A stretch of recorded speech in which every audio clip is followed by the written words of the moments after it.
Um, these workshops are thanks to funding from the Western Mass Regional Homeland Security Advisory Council. And today is part 2 of positioning technology and cybersecurity as a strategic imperative. The next workshop, will be best practices in IT cybersecurity policies and procedures on October 14th.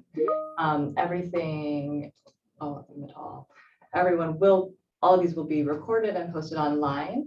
I'll drop after the introduction the link to where all of the recordings will be posted on the FERCOG website, along with handouts and slide decks and everything else.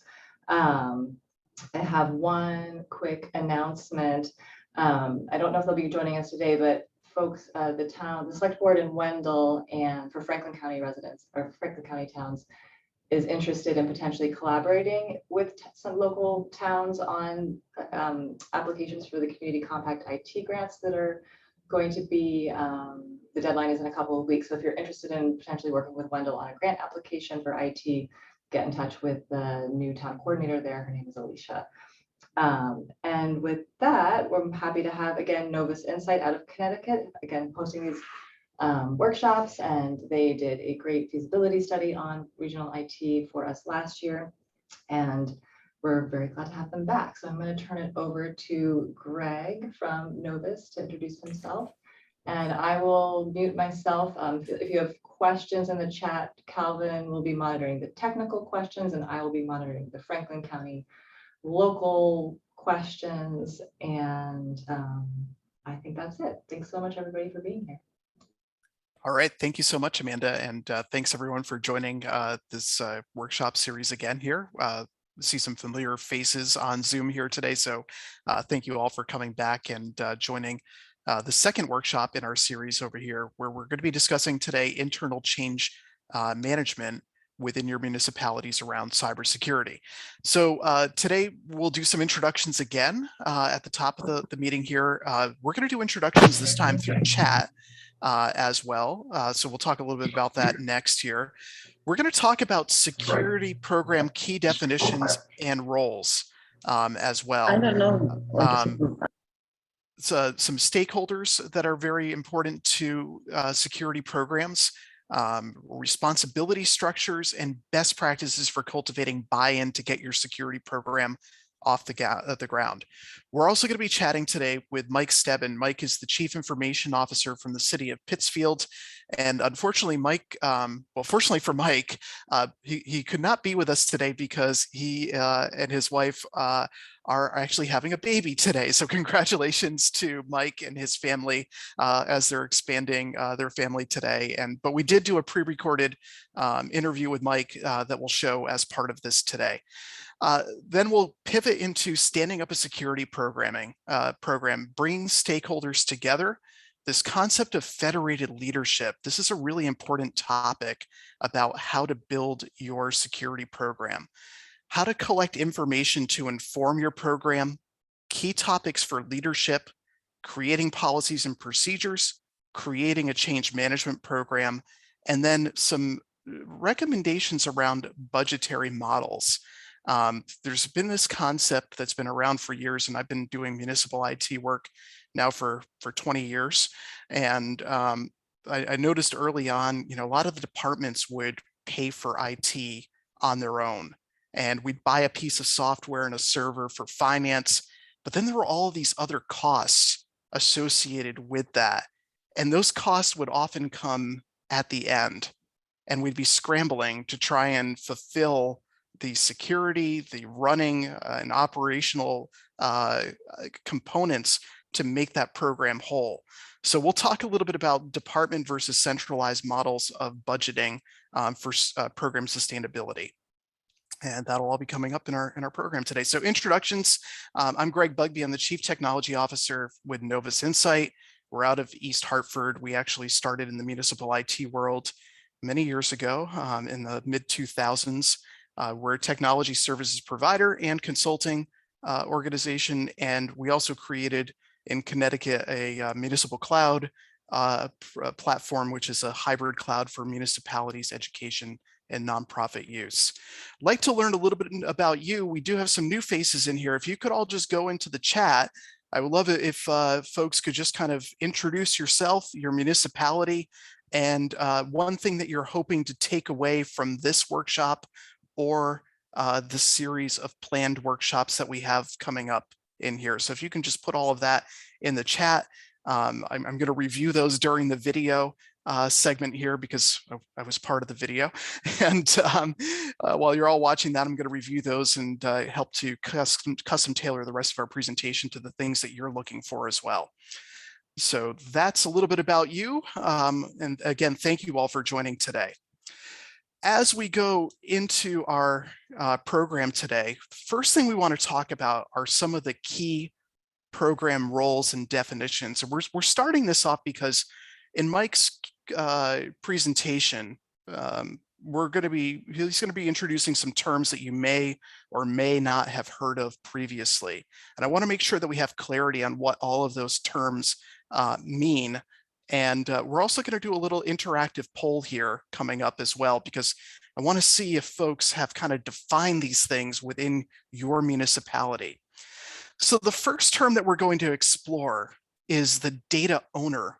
And Mike refers to this in his presentation, but a data owner is a person who's accountable for and who has access to information within their particular functional area.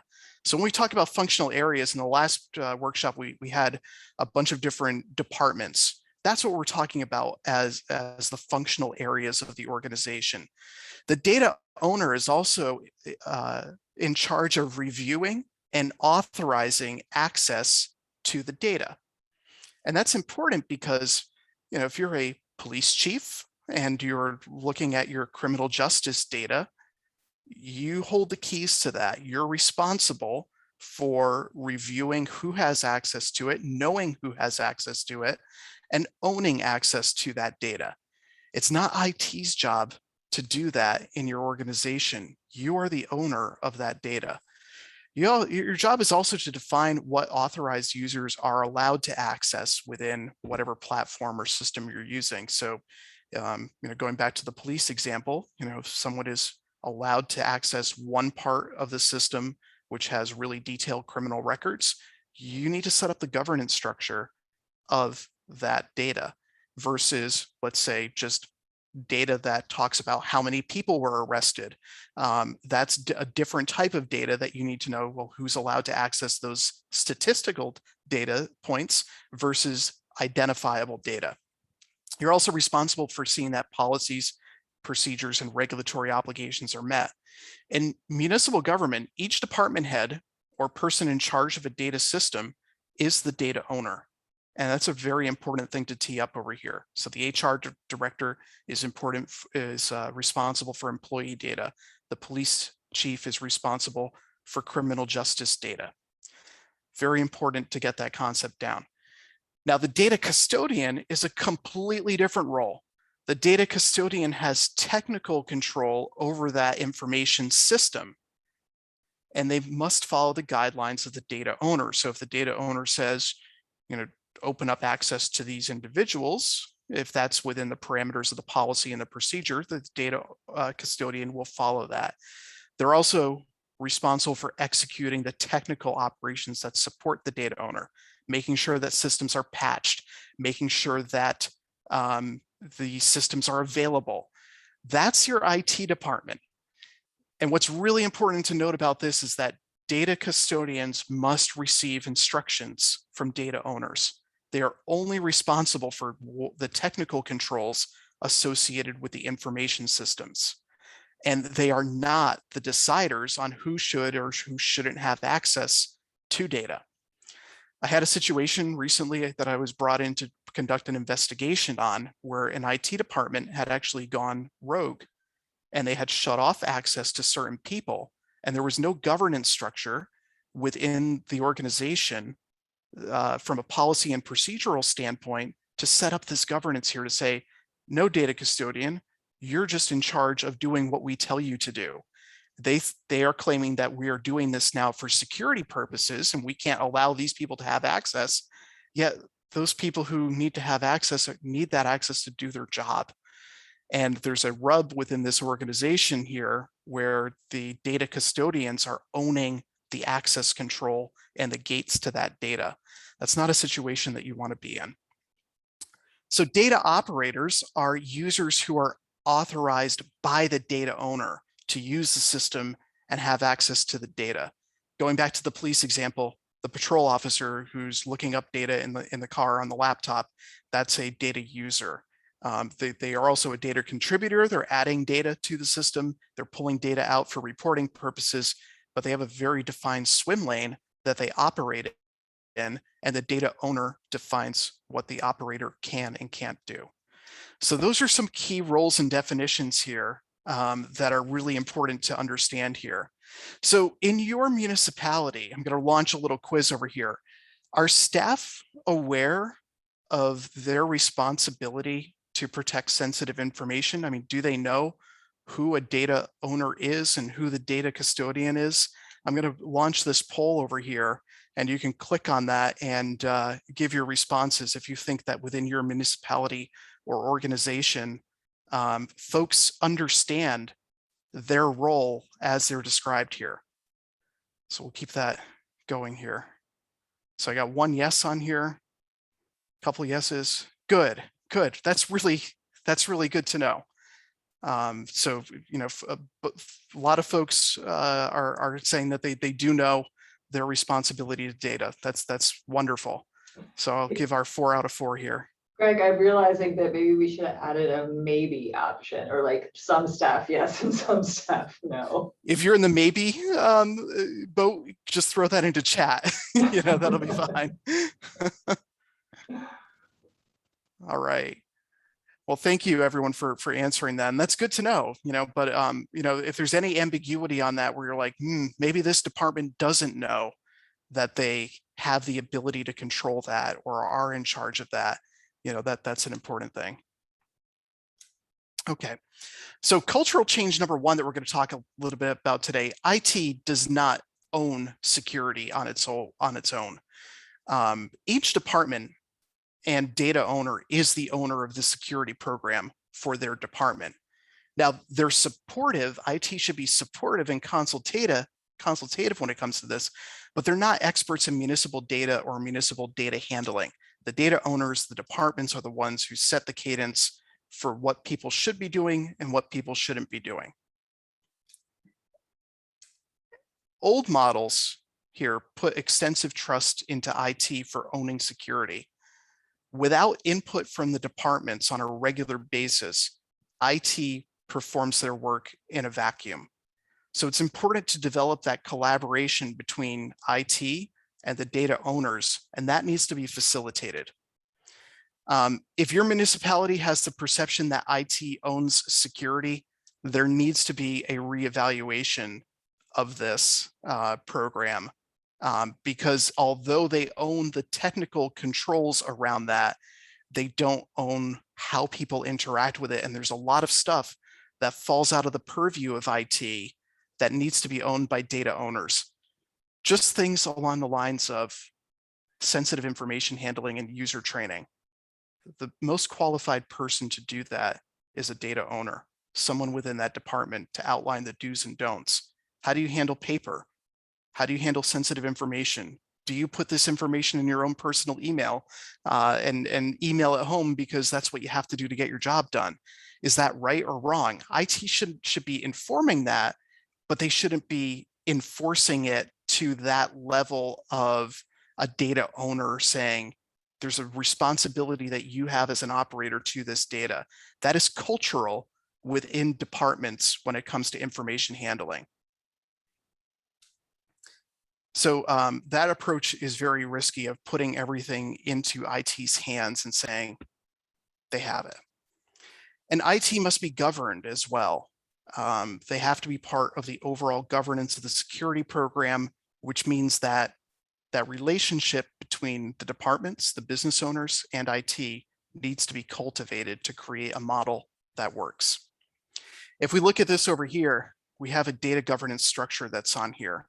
At the top of this is oversight by executive leadership, your town administrator, your CIO or CISO. And I put that in parentheses because we're going to talk a little bit more about this role of executive leadership as a CIO a little bit later in the presentation here, and your board. So this is the top over here, making policy decisions and having oversight over this. Department heads and data owners are at this next level over here. And then we have our data custodians underneath, your IT services who sit in between our data users and support them, but also support the data owners.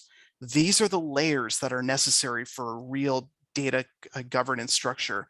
And everyone needs to work together in this relationship to be supported, to set policy, to set the tone, and to inform each other of how this program should be working.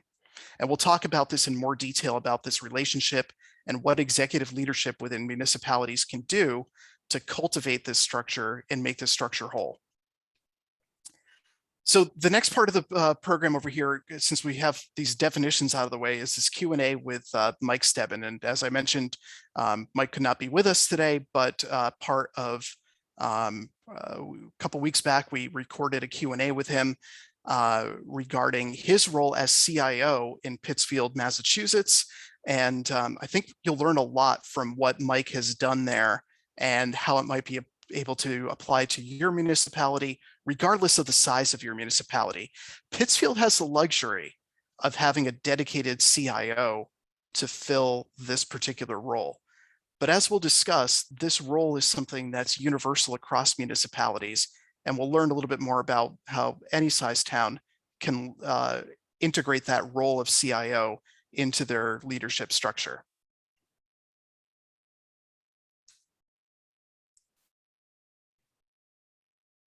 So here's our video recording here. And again, thank you to Mike for joining us and making this all possible too.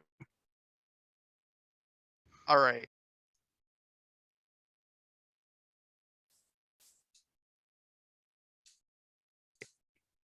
So good morning, everyone, and welcome to our second workshop on our FERCOG cybersecurity. Sorry, having a little technical difficulty series. We're here today with Mike Stebbin. Mike is the CIO of Pittsfield. Mike, welcome to our program today, and thank you so much for joining us today. My pleasure. So, Mike, we're talking today about cybersecurity and specifically municipal cybersecurity. And I would love to chat a little bit about your role as a CIO within a municipality. It's not too often that we run across this role of CIO at the municipal level. A lot of times that role is shared amongst IT directors, amongst town administrators, department heads, but to codify that into a CIO is a really impressive feat. And I was wondering if you could explain a little bit about your role as CIO of Pittsfield and how that differs a little bit from the traditional IT director role that we're familiar with, or even some of the outsourced IT directors that we have with MSSPs or MSPs who are in the municipal space. So would love for you to start off by explaining that, because I'm sure some of the folks in the audience today are familiar with what a CIO is, but haven't really seen it in action in the municipal space. Yeah, sure. So, I mean, it's, you know, if you think about what a CIO does, it's a C-suite or executive position. And, you know, the position sits alongside other executive managers. And we really, you know, we discuss the strategic direction of the organization from the top down. And you know, one of the key goals of my management, Marilyn DeTire, was the modernization of government services. And, you know, her realization was that technology was going to be a core component of that. So, you know, I'd like to tell you that I'm like the 10th CIO for the city of Pittsfield, or even the 5th, even the 4th. I'm the 1st. So that's cool in and of itself. And that I've gotten to chart my own course a bit. But, you know, I think it's really important that any government organization, regardless of your size, you have to understand that technology is going to be a core component of your overall strategy. And you want to have that CIO person at the table when you're having these overarching discussions or strategy sessions, because it's really difficult for a non-IT person to kind of collect this information and, I'm going to make sure I communicate it correctly to my IT manager.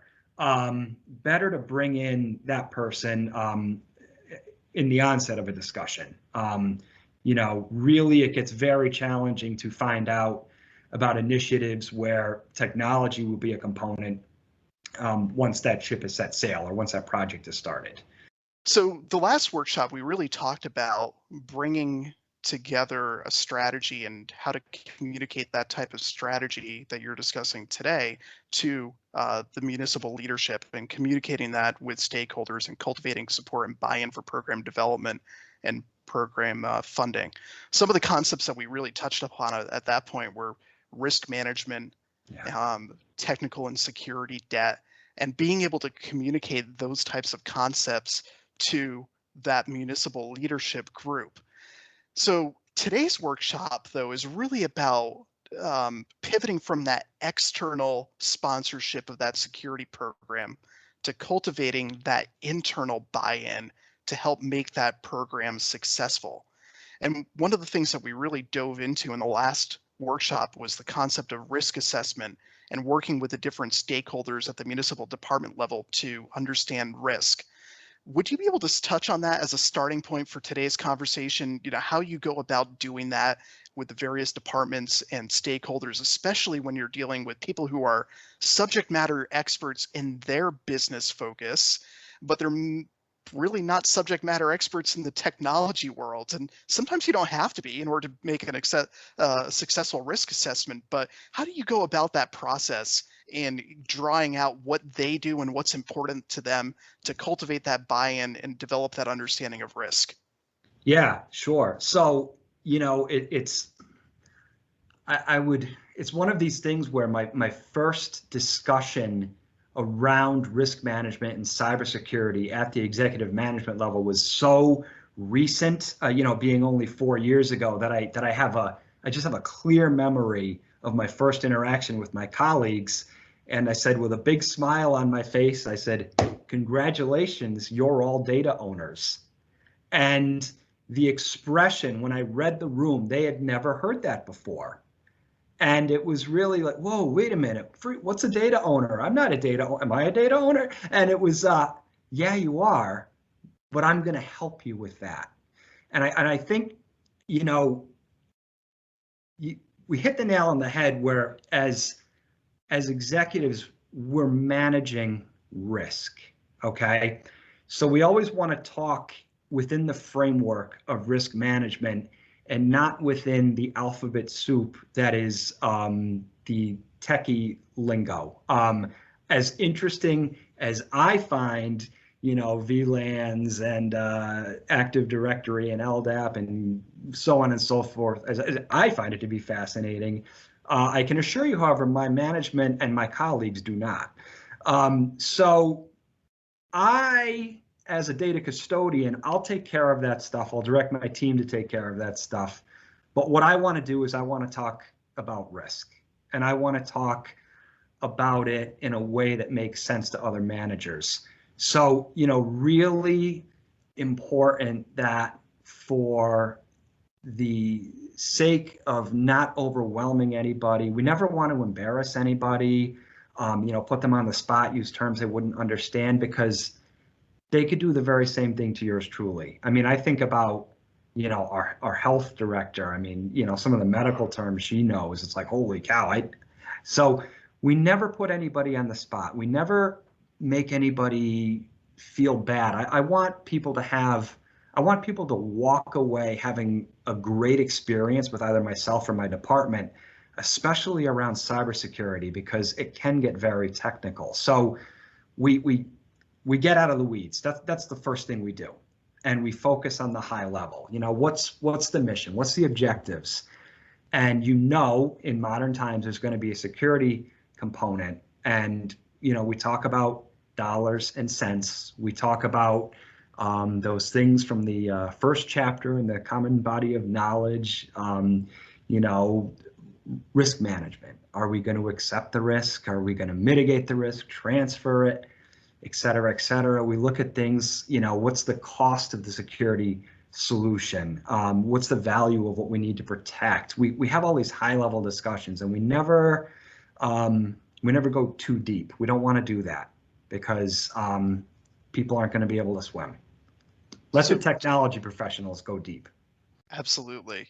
So tell me about the conversations and how they go a little bit, because what I find interesting is as you start having those conversations with folks, they start understanding their work in a different way. Yeah. And there's got to be some aha moments that come out of that conversation that's like, wow, I didn't realize that the way that I was doing something was actually risky. Yeah. Have you had a couple of those moments that you can kind of shine some light on? Oh, absolutely. And I think it goes without saying, and this is truly, if not the most important, it's right up there in the top 3, that cybersecurity starts at the highest level of the organization. And my management has empowered both myself and my department to have these conversations, to go through these processes. And it's really fascinating when we take the opportunity to step back. And this was actually a really minor one. So we found that a particular department was sharing credentials, and it was a solution that they came up with for themselves because, hey, we've got this one system and it just takes too long for when so-and-so goes on break and so-and-so needs to cover. So I found out about it, and instead of going after that other director, I said, hey, let's talk about this for a second. So not only did we come up with a more secure solution to the business challenge, we actually had the opportunity to step back and look at the process as a whole. And we brought them an optimization that they didn't know was possible. And the security benefit was there. So that is a win-win. So I guess, again, it goes back to what I said about I want everyone who interacts with myself or my department to know that they're going to feel really good about the experience that they're going to have with us. Tell me about kind of where your program is at now. You talked about having the stakeholders come together. We've had our business discussions. We've had some of those aha moments. Kind of where are you in this journey process at this point? You said you're 4 years into this now. Yeah. How are things progressing, and what are some of the key accomplishments that you've had over the past few years? So I think it's important to point out for the folks who are going to be viewing this that, first of all, the work is never done. There's a beginning. You start someplace, but really it's a matter of evaluate, test, implement, continue to evaluate, and respond to the ever-changing and ever-evolving threat landscape.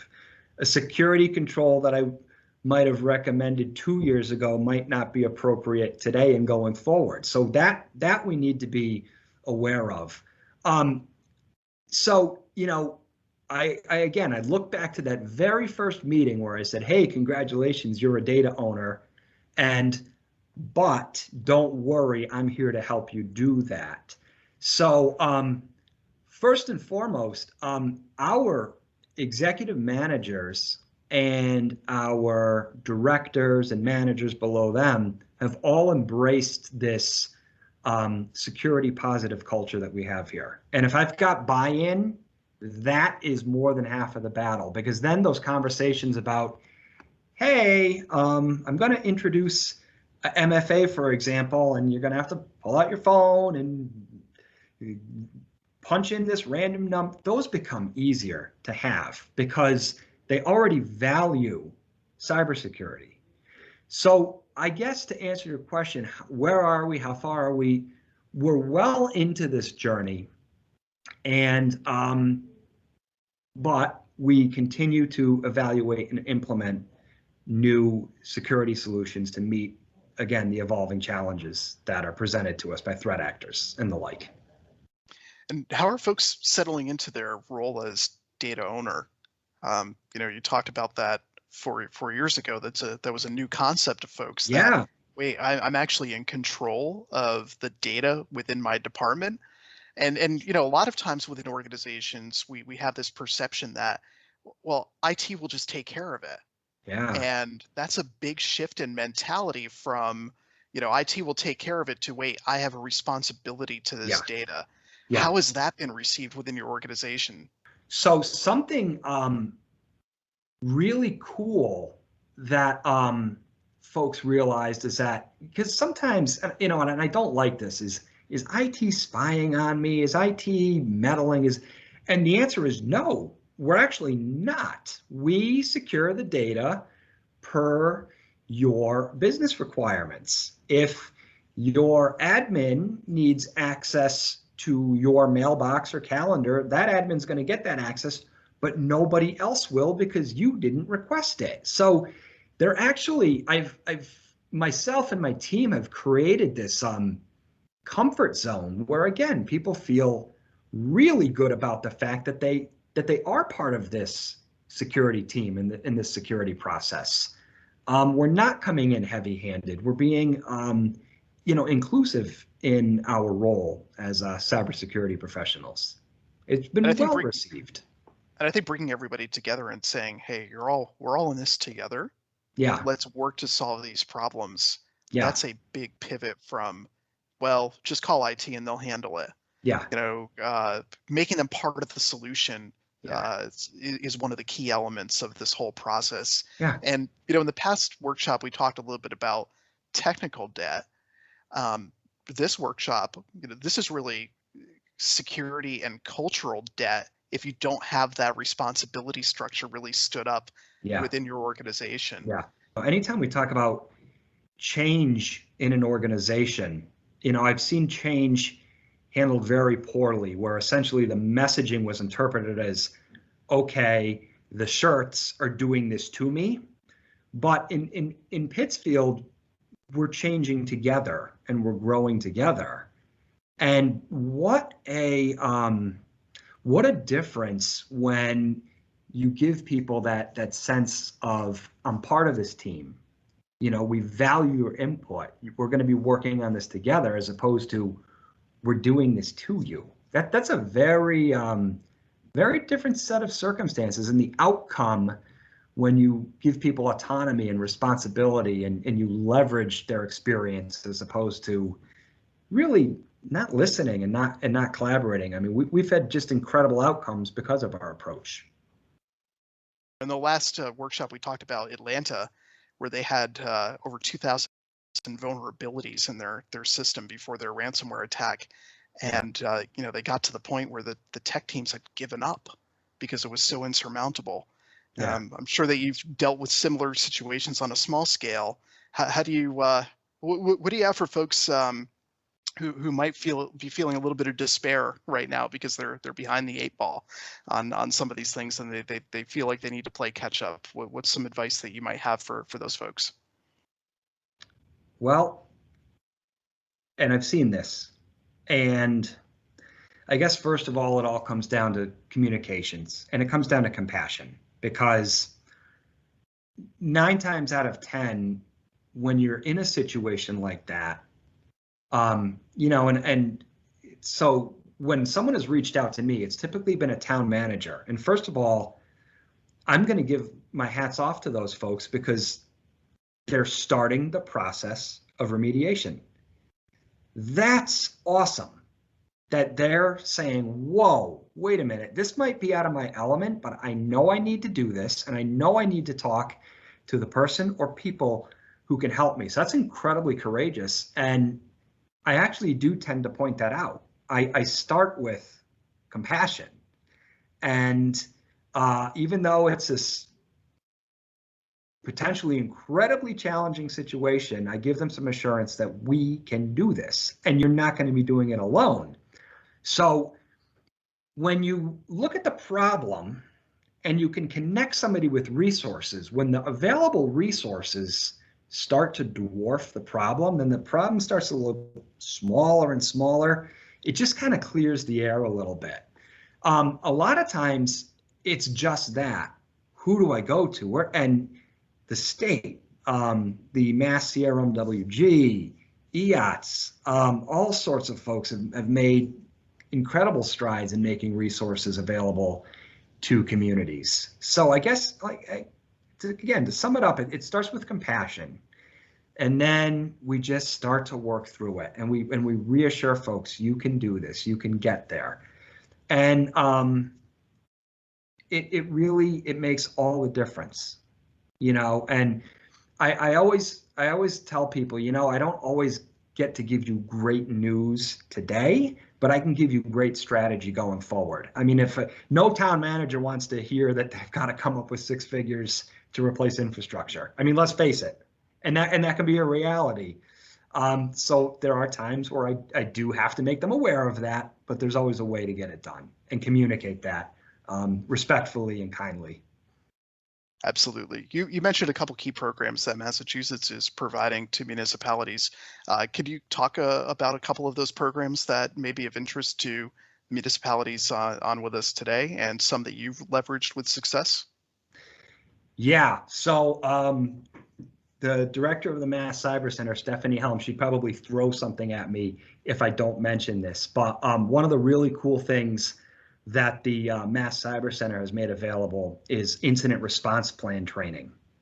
You have to have an incident response plan, and it is not unattainable.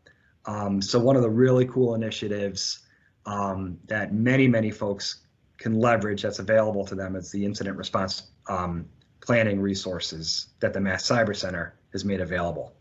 The Mass Cyber Center has also been working on a minimum baseline of security, where you know, we're stating, we're kind of setting a and it doesn't go into the weeds. And this is great for municipal leadership. They can go and grab these resources and hand them over to their IT manager or MSP. Hey, are we here? Are we doing this? I need you to get back to me on this.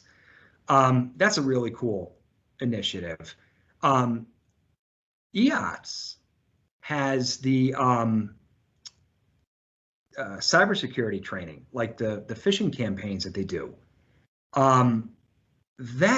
That's just incredible. It was a grant. It opens up once a year, and it's really well thought out and well orchestrated cybersecurity training. And you know, it helps end users to identify fraudulent websites, phishing emails, you know, physical security best practices, you know, concepts such as tailgating. You don't recognize the person behind you. Hey, excuse me, what are you doing here? Do you belong in this facility? Can I help you with something? You know, and that's just totally, you know, cybersecurity training for your end user, because we can have technical systems to the nth degree, but that one phishing email that lets a threat actor through, that's it.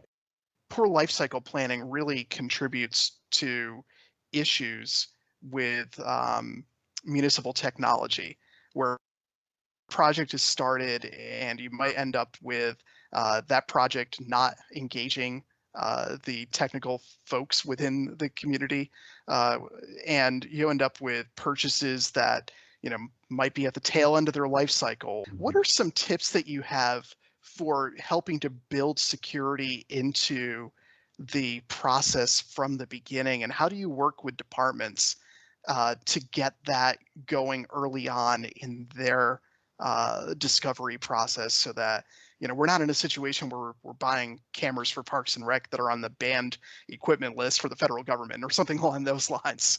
Sure. You know what? So truthfully, you know, I'll swear by this. It all goes down to, I think, relationship management. And here's where I'm going with this. You know, unfortunately, IT folks aren't always known for their people skills. I'm going to throw that out there. It's a reality. I'm starting to see incredible improvement around that. However, I think what gets people engaged is the fact that we're just so incredibly approachable that they feel comfortable looping us in early on, and they're not trying to end run us. I've seen and I've heard conversations where, oh boy, yeah, we're supposed to go through IT for that. Oh, but if we, not good. So I really think it all comes down to basic and core components of customer service, and especially with cybersecurity. I get calls directly sometimes from end users, and they've got this run-of-the-mill phishing email that hit their inbox. And inside, I might be saying, dude, just delete it. But outside, I'm saying, hey, wow, good catch. I really appreciate you bringing that to my attention.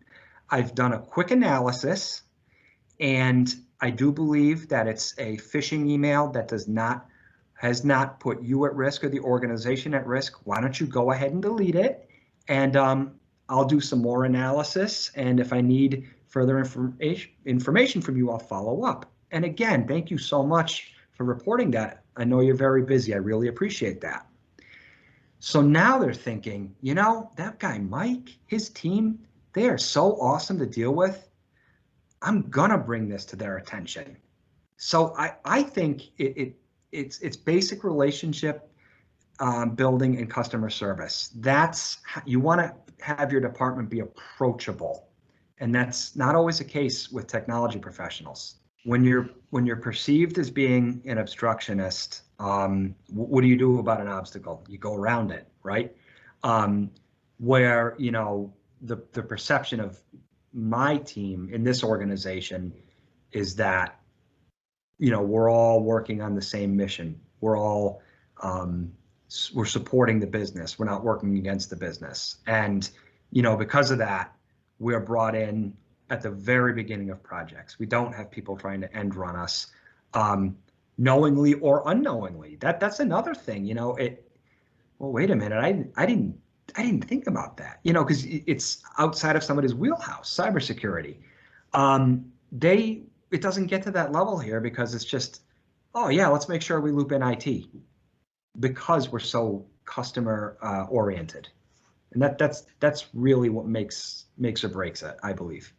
So many of the towns that we have on today's workshop are towns that may not have the luxury of having a CIO to sit in that position. But I think what you're getting at is that a lot of these tenants here, risk management, customer service, culture, those are things that a non-technical executive within the municipality could assume that role and hold a level of accountability together for a municipality without being a technical person. What advice would you have for those executives to kind of get them to that level and empower them a little bit to take on that little bit of a CIO hat? Yeah, so I think first and foremost, and boy, in my early 20s, if I thought I would ever say this in front of a group of people, but I'm going to say it, don't worry about the tech.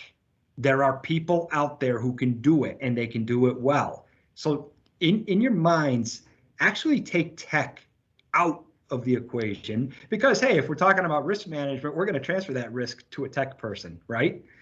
So take tech out of it. Again, focus on what's the overall mission of the organization, constituent services in our case, right? And what's a key component of that going to be? It's going to have something to do with technology, yes. And I guess it would just be do what you've been trained to do. Strategy, budgeting, team building, right? And if you're doing those things well, you're already functioning as a CIO. Okay, if you're really talking about at a high level what are our challenges in this organization? What are we already doing well? And as you're going through these processes, you might say to yourself, I think we need a software package to handle this. We're doing it on paper right now, but don't worry about the software package. You're going to have a technical person worry about that. Even if you're farming the work out to an MSP or a consultant, or I would say lead, be a manager, be a leader. That's the best way you can start your path towards technical excellence and cybersecurity excellence, really. Great advice.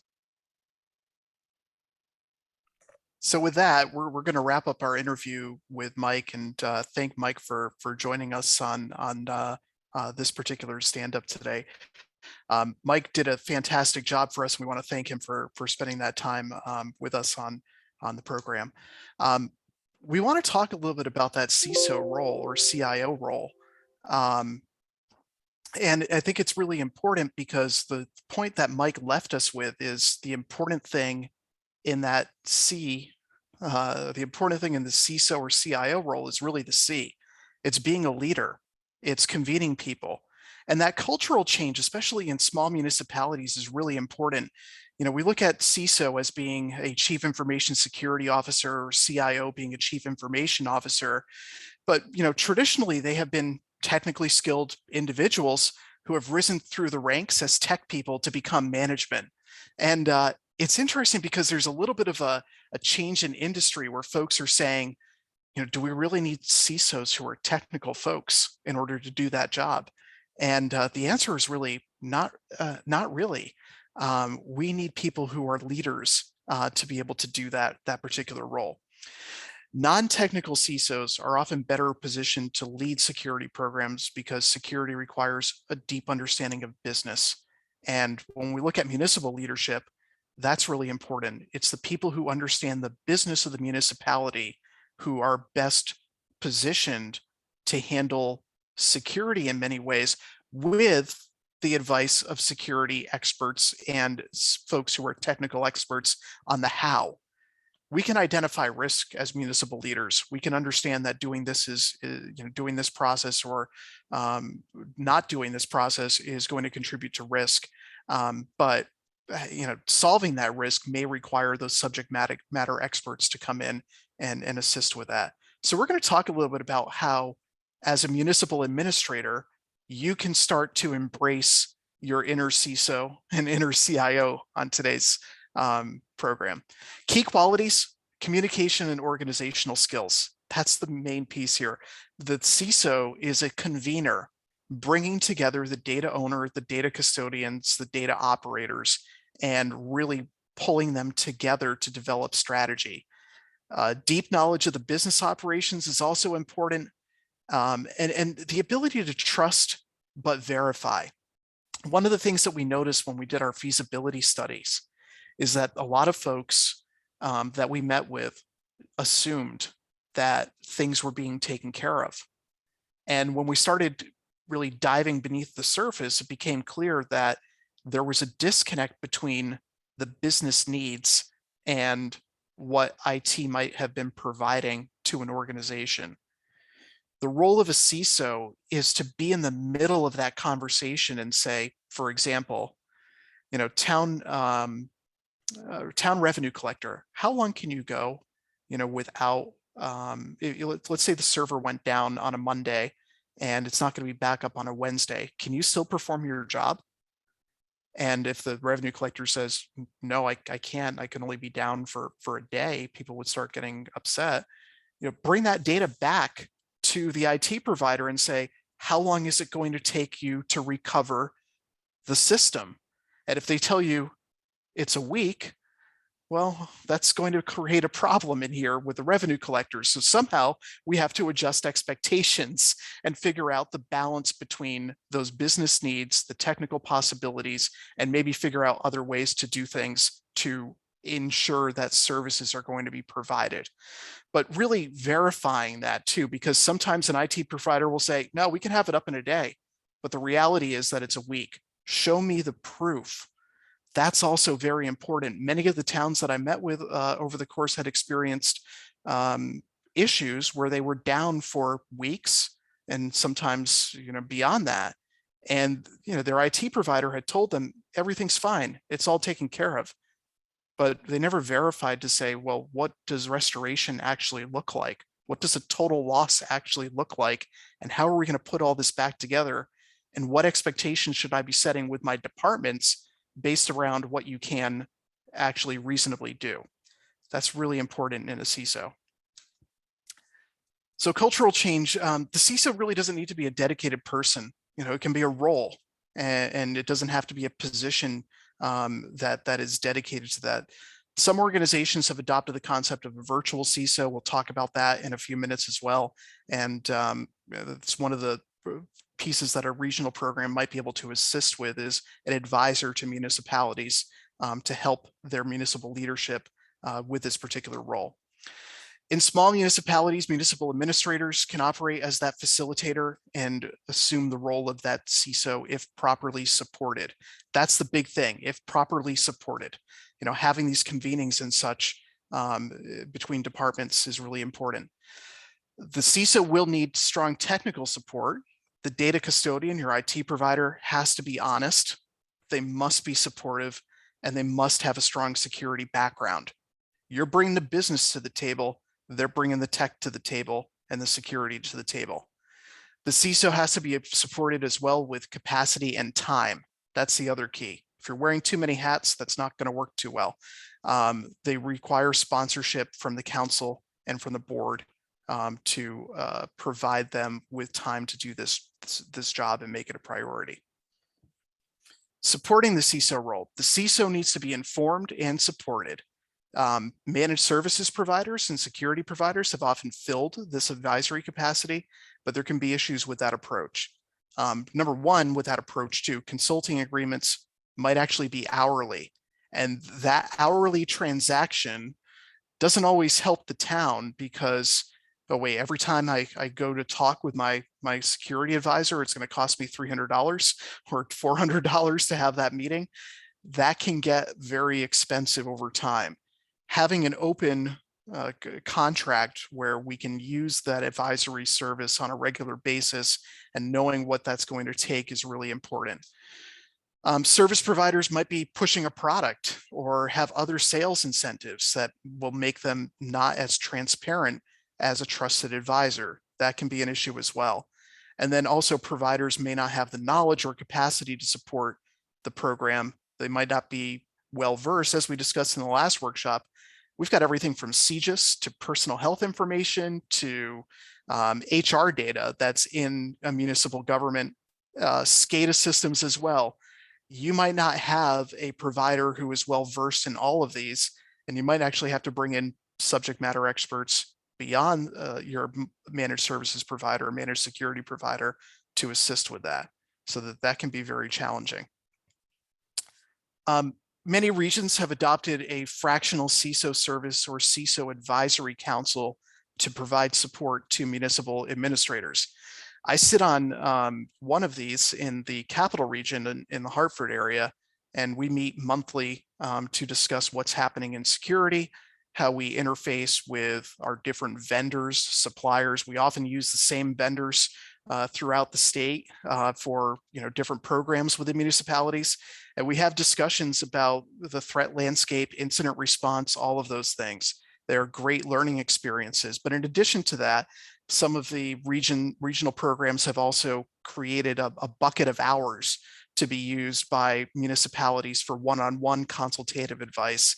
And that tends to work out quite well. I've actually sat in on a couple of those where we've helped organizations really dive deep into operationalizing policies and procedures. By pooling those resources at the regional level, we can all get together and discuss these approaches, the needs and the lessons learned. For a more one-on-one approach, the region can also provide direct CISO services. So moving on here, security is also everyone's responsibility from a department level. The only way to successfully stand up a security program is to really bring together your department's stakeholders. The CISO has to be this advocate, a cheerleader for security and compliance, and explain the benefits to the citizens and the departments. Sticks don't work. If you go ahead and push down a massive security program that's draconian, it's not going to work. You need to get people to understand exactly what this is all about, and to cultivate their buy-in and cultivate their ownership and have them understand why. That why is super important, why they have a responsibility to their data. The other piece of this is department level leadership is not always actively engaged with the data custodian, your IT group. So what happens is you get this relationship with the IT folks, and often it's transactional. Something's broken, IT comes in, they fix it. That's not exactly the relationship that fosters a good security program. IT needs to be understanding exactly what the department needs are and looking for solutions to meet those. The CISO's job is to bring together those data owners, the custodians, and build the security program together. And really one of the big risks over here is that that communication often doesn't exist between the data owners and custodians. And one of the big problems that we see time and time again is that those silos within the organization are not effectively communicating. So often there's assumptions. I thought IT was taking care of it. And IT will say, well, the department should know better than to operate that way. You know, they should know that they shouldn't be putting credit cards into an Excel file. Well, the truth is, unless you inform people that that's not safe, people will do things out of convenience. So going back to this org chart over here, you know, bringing folks together, when we look at all of these different security components in different areas throughout the organization, there's actually a lot to put together. And one of the things that we talk about is creating what's called a federated model for success that involves department involvement, involves IT. And a lot of times, you know, we're over here in this decentralized world where folks aren't communicating appropriately. We've got IT, you know, doing things kind of ad hoc. They're responding on an hourly basis, and it's not really working well. On the other side of this over here, we have this centralized IT approach where they're pushing down a security program without the business unit input. This breaks stuff. This is really bad over here as well, because you will push down things without knowledge of what happens at the department. By bringing everyone together in this federated model, you end up with functional IT leadership led by a CIO or CISO. You have the pooled experience of the business units with IT. You have control of the standards, and you have this perspective of everyone who's involved. This is really important to bring your departments into steering committees within the organization to stand up this federated leadership model for IT programs. It's really the only way to kind of move this forward where you're serving the needs of the business. So regular meetings are necessary with the stakeholders who are involved. One of the things that's really important is to gather information about what folks are looking to do within their departments, what they have planned, the type of data, how they're handling data. Also creating a responsibility structure and showing people, hey, you know, as a data owner, this is what you're responsible for. Creating departmental level buy-in when there's a change. You want to implement a new policy or procedure, you've got to run it by your departments first and make sure that it's not going to break something. You have to keep people informed, including your boards and councils. They're going to be responsible for often approving policies and procedures. They've got to be informed as to what's going on over here. And continuous improvement, setting some measures on your program to see what are we trying to hit? Where are we going with this? That goes back to your risk assessment that we'll talk about in a little bit over here. This requires, though, regular meetings. You have to bring together the CISO, the IT department, the department heads to talk about what our strategy is going to be. And often this happens on a department by department basis. Municipalities are naturally divided in what we do. You know, we have multiple departments with multiple needs. those meetings are really critical. And then rolling up those findings in the strategy to your board and council is really important here, to get policy approved and also to get funding. One other thing that I want to bring up over here too, a lot of times recently, we've been faced with cloud technology, and cloud technology has a different responsibility model that comes along with it. I've been working with a number of municipalities lately who are like, well, I've signed up for hosted whatever program it is, and they put their data in there and they're like, well, the cloud provider's got it, the service provider's got it. And they don't do any diligence on what their responsibility is to the data as the municipality. This introduces a lot of risk. One of the things that's really important is for customers, municipalities, to understand what they're getting from a particular contract. In many cases, that data custodian role extends past the local IT department to the service provider who's doing the cloud offering. So cloud technology has introduced another layer of that responsibility model to the provider. And it's also really important when you're dealing with managed services to understand, are they introducing risk into your environment? You need to really document and understand who has access to your data, what are their roles, what are their responsibilities, and what are they doing to offer resiliency? Make sure you get that back as well, because in some cases, they may not really offer a good solution for data backup or data recovery. And you think, well, it's in the cloud, they're backing it up. Well, the reality is, yeah, they back it up for their purposes, but not necessarily for your purposes. So they may be able to recover the whole system if it goes down, but they may not be able to recover that one piece of data that somebody in your department changed. There might need to be another piece of backup or something along those lines to address that. So it's really important when you're engaging multiple tiers of parties in here, what they're responsible for, what your local IT provider is responsible for, and what your data owners are also responsible for. That's really critical in here. Had a situation with a municipality where they had a provider. That provider actually gave remote access credentials to another third party and allowed some folks in to this town without anyone knowing. That's the kind of risk that you need to be aware of. They had an issue, they engaged another provider, and that provider gave away the keys to the remote access to these workstations. And all of a sudden, the people in the town clerk's office were like, who is this person remoting into my computer? That's not the provider. And it was a cascading effect where risk kind of transferred down 4 levels, actually. So it's really important to know who has access to that data.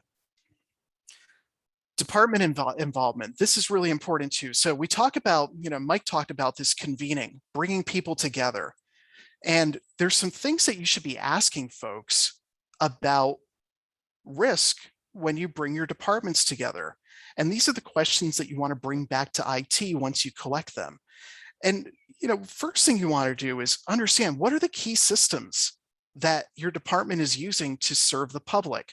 You want to build a catalog of these. And we talked about this at the last workshop a little bit, and we put together an inventory Excel sheet that you can start using. But you want to understand, what are they actually using on a day-to-day basis? And you'll get some interesting answers as you go through this. Well, I use the COT land record system, but then I export this data to Excel, and then I put it in my Google Drive because I like to work on it from home, and the VPN doesn't work well for me to get into the office. Okay, so now there's 3 levels of dependency here, and one of them is your personal account. That's likely not a good thing to do. So you want to start thinking about, what systems are people using, either intentionally, or kind of skirting outside of the regular IT boundaries. You don't want to punish people right away with that, but you want to collect that data and say, where is there risk in the way that we're operating today? So the other thing to kind of chime in on over here too is if your system had to be restored from a backup and the backup was a day or more old, would you be able to actually manually recreate your work? If so, how far back could you recreate it before it starts to impact your ability to work? And you've got to be real with folks about this because there's a cost to this.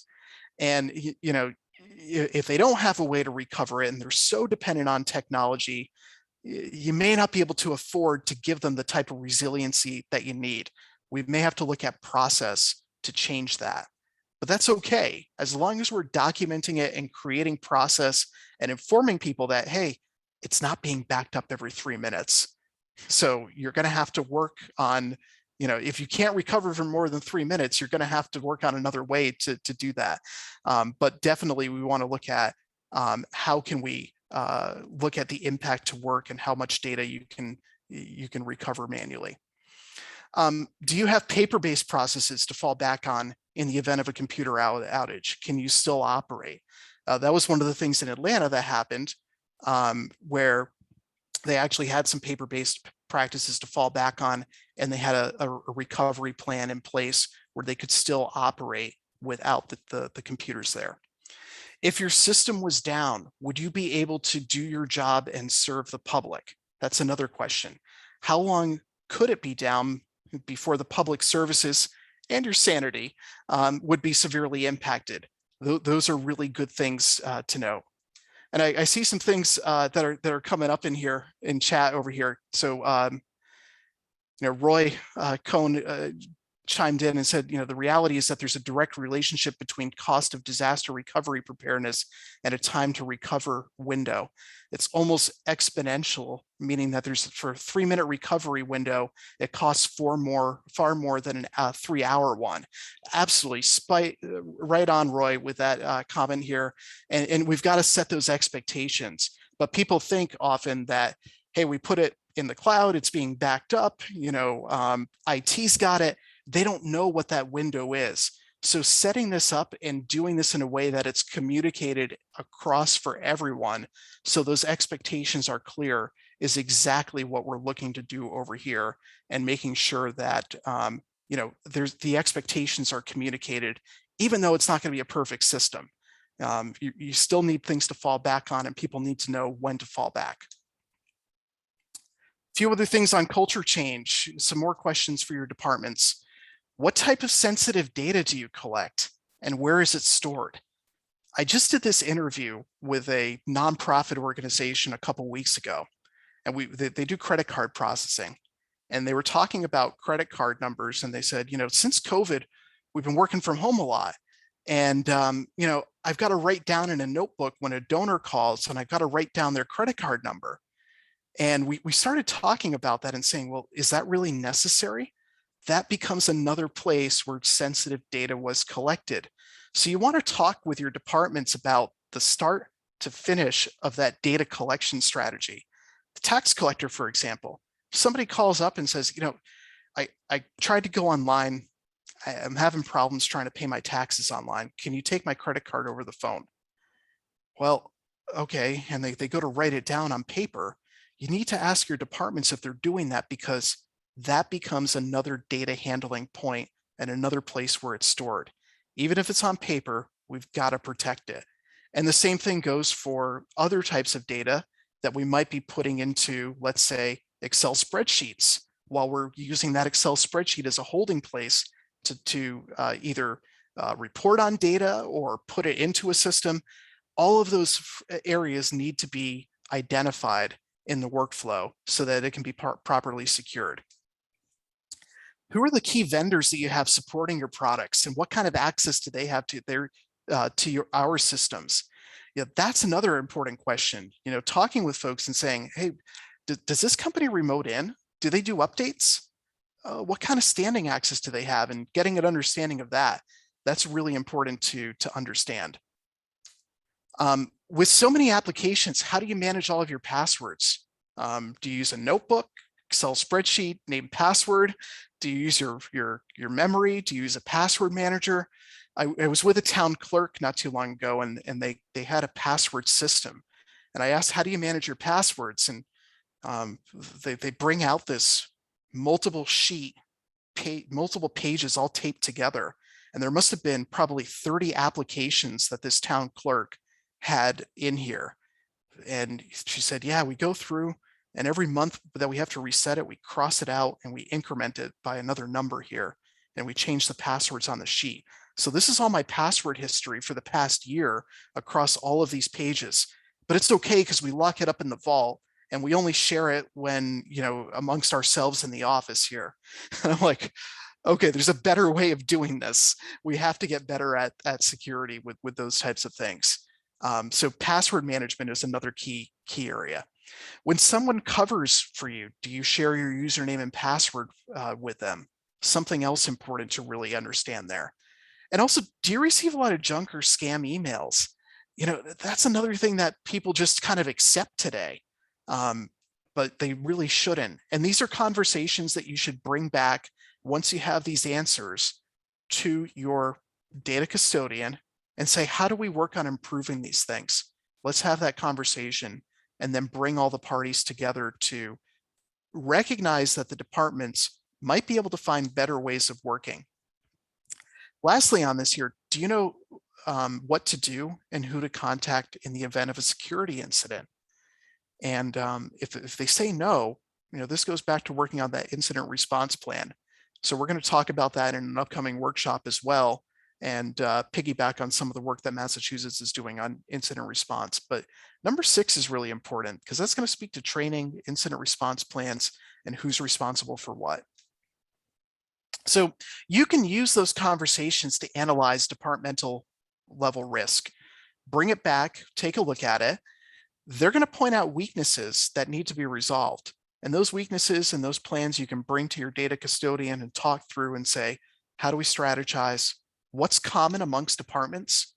And we can bring those commonalities together to create a program.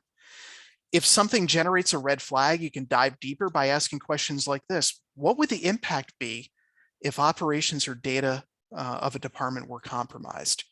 What would happen if we lost that sensitive data? Who would we have to contact? What would we have to do? Based upon the situation, what's the likelihood that information would be exfiltrated or impacted by it? Use questions in some tangible likelihood scenarios. So if the department has access to sensitive data, yet they don't manage their passwords effectively, that then increases the likelihood that that system will be breached. And you can use the likelihood and impact data to demonstrate to the departments that what they're doing is risky. Bring it back to them and say, all those passwords that you have in that binder, probably not the best way to do this. That password list that's in Excel, not a great way of managing your passwords, but we can do this. Bring back your action plan to reduce that risk. This is an example of a business impact analysis over here and risk value sheet.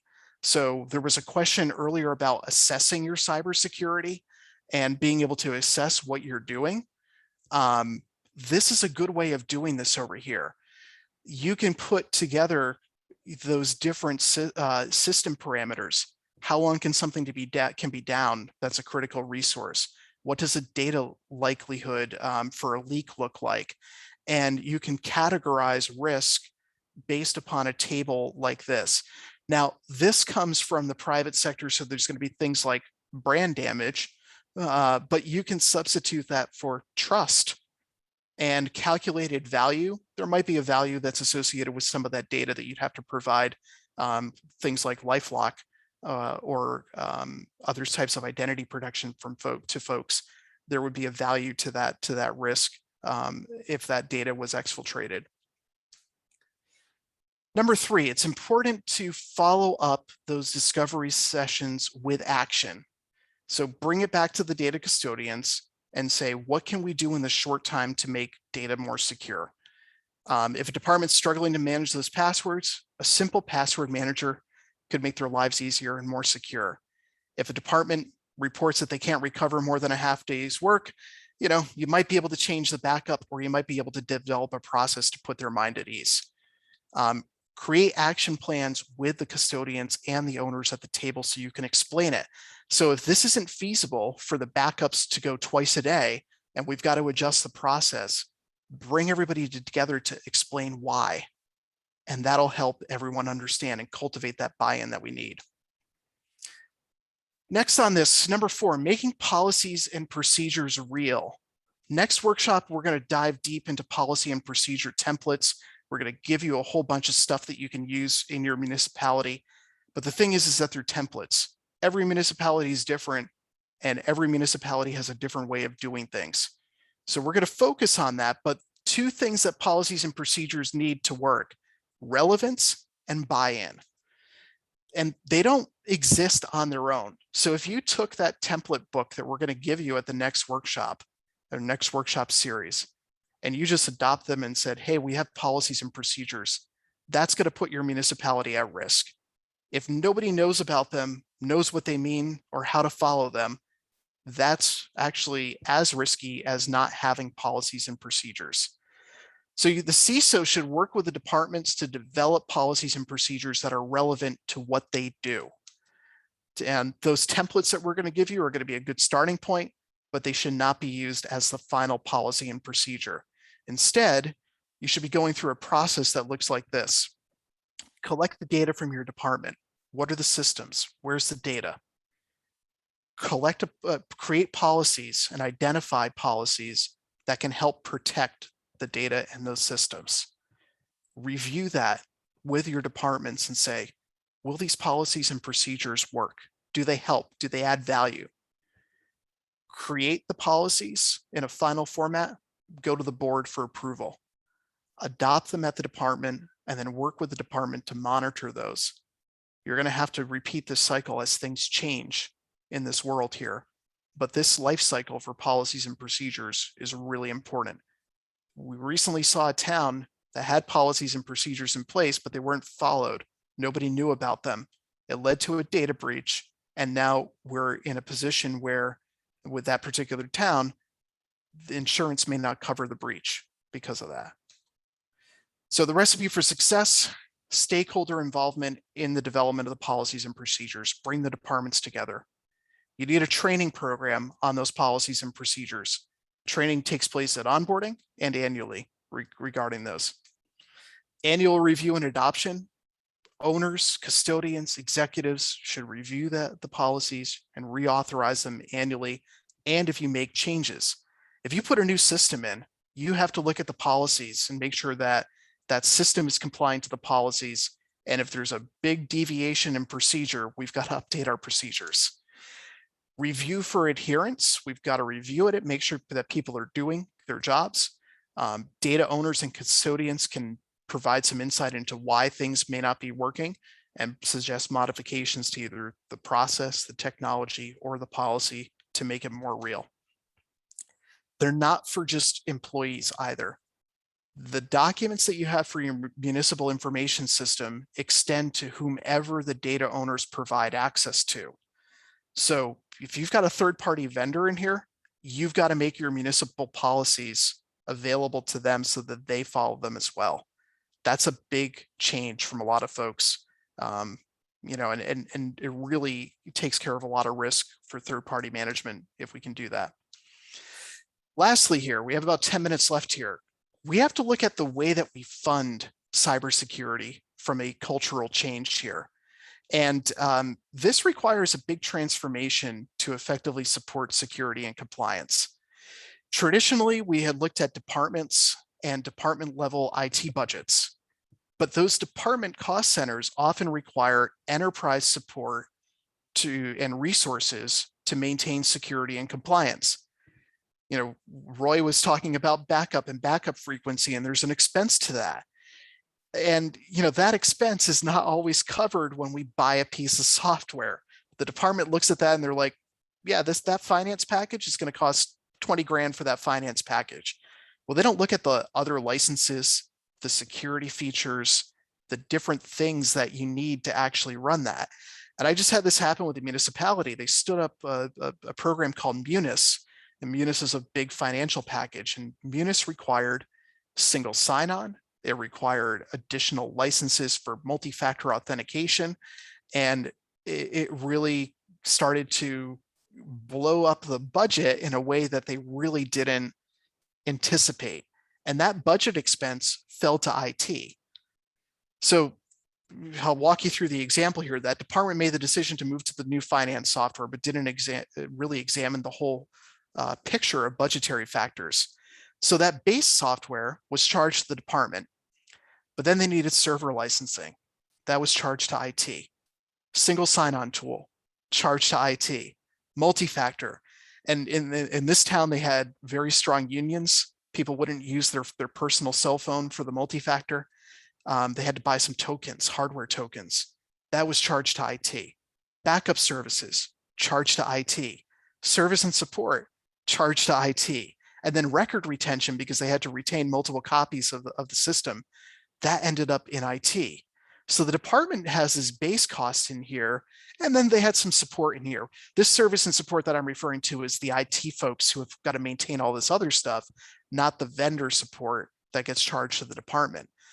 So before we knew it, with this here, IT had this giant unexpected expense that was not budgeted for.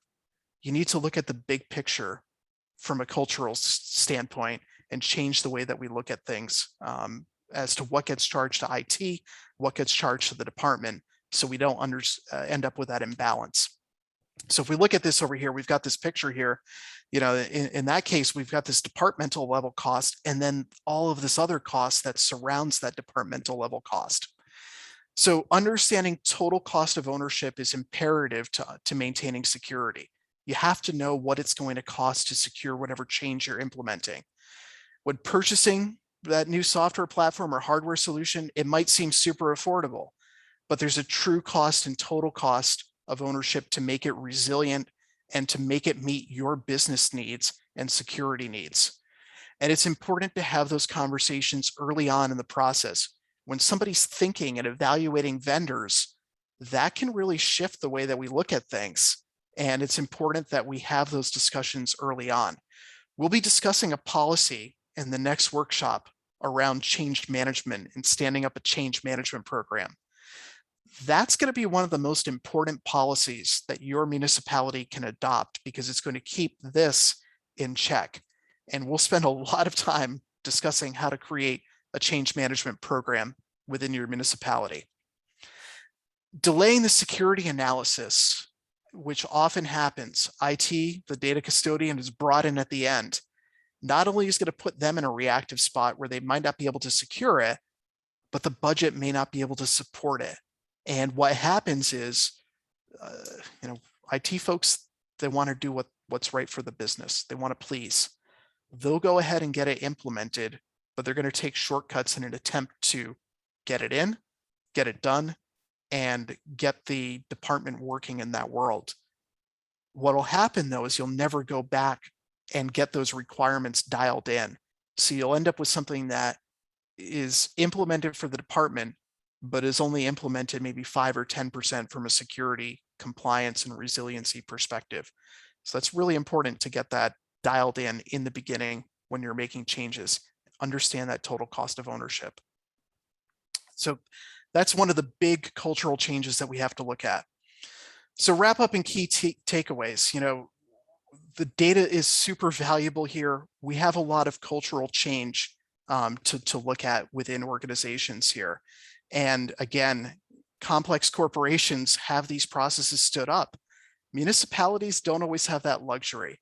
We really have to look at spinning up the CISO role within organizations, even if it falls to municipal leadership in kind of a fractional format.